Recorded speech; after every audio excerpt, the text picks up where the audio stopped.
Mindfulness, the modern-day person lives in a world of multitasking. It is expected in both our personal and often also our professional lives. Modern-day technology has created many distractions and additional responsibilities, with the expectations of an immediate response, making it difficult to maintain a single train of thought, or focus our attention. To detox from this environment means getting your mind back and being in control of your mental and emotional environment. This requires being aware of your thoughts, or metacognition, and actively uncluttering the mind by practicing and cultivating mindfulness. The goal of mindfulness is to allow your mind to focus on the here and now and on a single thing, without distraction, getting the mind back closer to the way things were before the advent of modern-day technologies and the distractions they bring with them.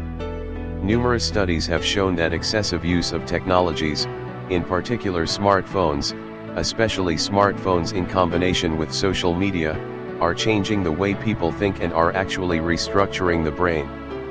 The result is people that have an increasingly shorter attention span, that are less able to focus. This is especially damaging to young developing children. Excessive screen use has been documented, by MRI, to produce children with brains that are smaller than they should be, a literal restructuring of the physical architecture of the brain and the retardation of the brain's development.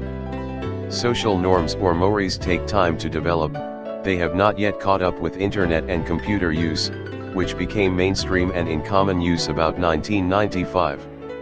Smartphone use started with the iPhone in 2007 and has really become more widespread in the last 5 years, since about 2012. So rapidly has this technology taken over, that the effects of its misuse are just beginning to be felt and the proper use of these devices has yet to be determined. Combine this with social media sites that are purposely designed to be addictive and you have an explosive combination. My saying with regards to present-day misuse of technology, in 100 years, people will look back at this era and consider us crazy.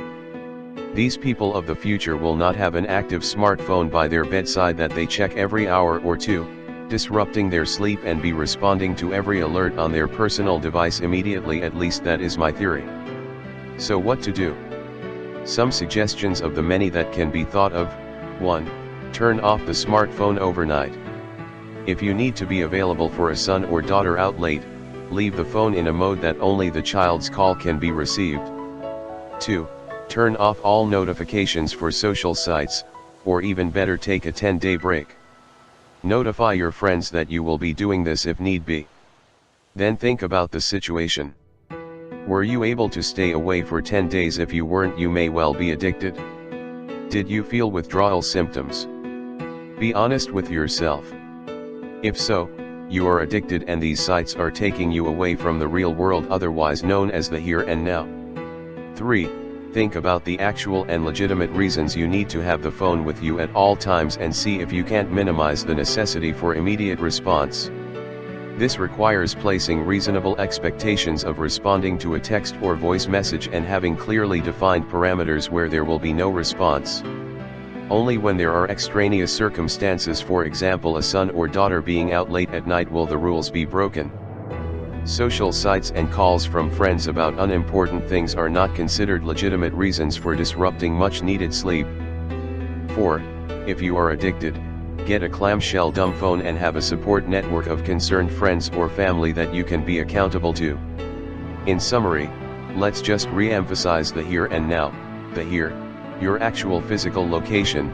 This does not include the people or ideas or fantasy world in that smartphone. And the now, try to keep focused on the moment. The Bible is a little more broad in saying focus on today and the problems therein. Matthew 6:34 Take therefore no thought for the morrow shall take thought for the things of itself. Sufficient unto the day is the evil thereof. Please note that planning and preparing for future responsibilities is considered a part of today, but the main focus should be today. Excessive focus on the past or the future is non-productive. Not planning for the future is also foolhardy. Consider the wise and foolish virgins. Matthew 25 The 5 wise virgins had oil in their lamps. They were prepared, having been warned the lamps would be needed when least expected. The 5 foolish virgins had the attitude of not taking the warnings seriously and thinking they would eventually get around to getting the oil if it was ever really needed. The foolish were caught off guard, and by the time they got their oil it was too late. This metaphor was mainly referring to Christ's second coming at the end of the world, where many people will not be prepared, but it can really also apply to salvation. No one knows their last day on earth, and to think you will eventually get around to being serious about Jesus is playing a dangerous game. Thank you for taking time to watch this video. I welcome your feedback in the commentary, as I am always trying to improve both the content and quality of my productions. The process of navigating through a world that is becoming increasingly wicked and distracting requires that people get back to a baseline of what was normal, not even before technology, but before all of the social engineering that has taken place in our society, but that is a subject for future videos. Those of us who are old enough to know what a more sane existence, not a perfect one, was like have an obligation to preserve this knowledge and wisdom, impart it to those who have forgotten, or teach it to those young people unfortunate enough to have grown up in the age of unbridled and unregulated technology.